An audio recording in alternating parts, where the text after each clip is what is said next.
মুসলমানদের উপরে মুসলমানদেরকে নির্যাতন করে রক্তক্ষরণ না করতে পারে।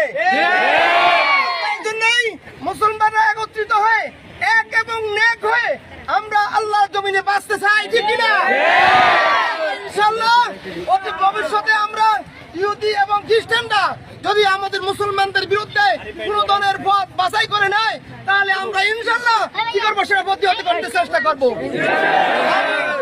আমিন।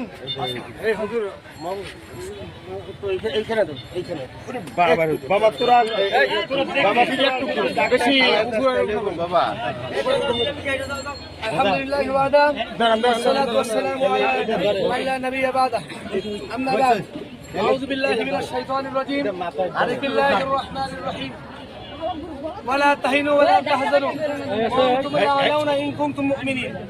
সংগ্রামী তৌহিদি জনতা, আপনারা জানেন আজকে দীর্ঘ 1 বছর ধরে প্রায় এই ফিলিস্তিনের ভিতরে ইহুদি জাতিরা তাদের জুলুমের যত প্রকার সিস্টেম রয়েছে, যত প্রকার পদ্ধতি রয়েছে, সমস্ত প্রকার পদ্ধতি তারা প্রতিফলিত করে আমার ভাইদের, আমার মা বোনদের রক্ত খনন করছে, শহীদ করছে। এদের বিরুদ্ধে আমরা সর্বাত্মক রক্ত দেওয়ার জন্য কারা কারা প্রস্তুত আছি।